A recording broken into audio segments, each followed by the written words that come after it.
السلام عليكم ورحمة الله وبركاته. معكم أحمد الحنجور وهنتكلم في حلقة جديدة على قناة عظماء بلا مدارس.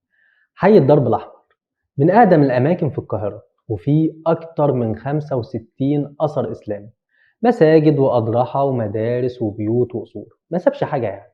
وكمان اتولد وعاش فيه مشاهير كتير زي الشيخ محمد رفعت والكاتب يوسف السباعي والفنان محمود المليجي والفنانة شادية، ده غير كابتن نادي الزمالك محمود أبو رجيلة. بس ليه الضرب الأحمر اتسمى كده؟ ده اللي هنعرفه مع بعض النهاردة.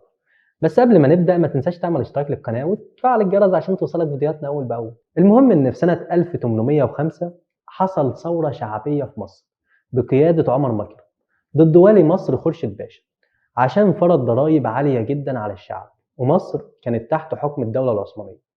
وعشان السلطان العثماني يهدي الشعب المصري أصدر فرمان بعزل خورشيد باشا وتعيين محمد علي والي على مصر، ودي كانت أول مرة في التاريخ يتم تعيين حاكم لمصر بإرادة الشعب. محمد علي كان عاوز يخلي مصر دولة حديثة تقدر تنافس أوروبا، بس ما كانش واخد راحته في الحكم ولا كان قادر ياخد قرار من نفسه، فلقى إنه لازم يتخلص من 3 جهات كانوا واقفين له زي اللقمة في الزور، وهما الإنجليز والزعامة الشعبية بقيادة عمر مكرم والمماليك. إزاي بقى اتخلص منهم؟ نيجي للإنجليز. الدولة العثمانية كانت عاملة تحالف مع فرنسا، وده كان بيتعارض مع مصالح إنجلترا، فإنجلترا اتفقت مع روسيا إنها تضرب أهم بلد للدولة العثمانية وهي مصر، وتعزل محمد علي وتعين محمد بيك الألفي اللي هو حليف الإنجليز. وقامت حملة فريزر على مصر سنة 1807، بس اتصدى ليهم الشعب المصري وحاصرهم، وطلب فريزر إن هو ينسحب مقابل الإفراج عن الأسرى. ده غير إن محمد بيك الألفي كان مات أصلا قبل ما الحملة توصل لمصر، بس ما كانش لسه وصل لهم الخبر. وبكده يعتبر محمد علي تخلص من الإنجليز بشكل مؤقت. تاني جهة هي الزعامة الشعبية بقيادة عمر مكرم. الزعامة الشعبية حصل بينهم انقسامات بسبب مصالح مادية، وكمان حصلت أزمة اقتصادية في مصر بسبب انخفاض منسوب نهر النيل، فده أدى لارتفاع الأسعار وزيادة الضرائب. ومحمد علي عفى بعض العلماء من الضرائب وحطهم في وش المدفع مع الشعب، وعزل عمر مكرم من نقابة الأشراف ونفاله دمياط سنة 1809، وعين مكانه واحد تاني اسمه محمد السادات. نيجي بقى لمحور قصتنا النهاردة، وهما الجهة الثالثة المتمثلة في المماليك.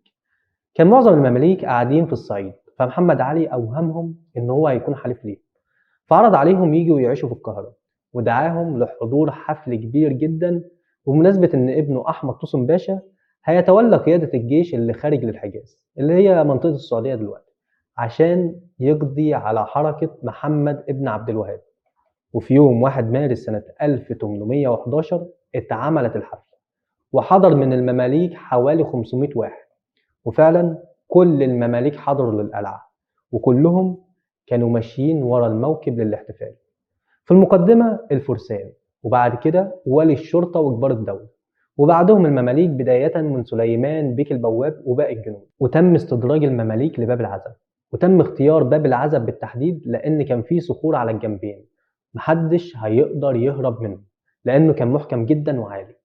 ولما عدى بداية الموكب والفرسان ووالي الشرطة اتقفل باب العزب في وش المماليك، وبسرعة جنود محمد علي طلعت على الصخور اللي في جنب الطريق عشان يكونوا في مكان عالي عن المماليك، وبدأوا يطلقوا عليهم الرصاص، وكل المماليك ماتوا ما عدا واحد بس وهو أمين بك. بس اشمعنى أمين بك هو الوحيد اللي عاش؟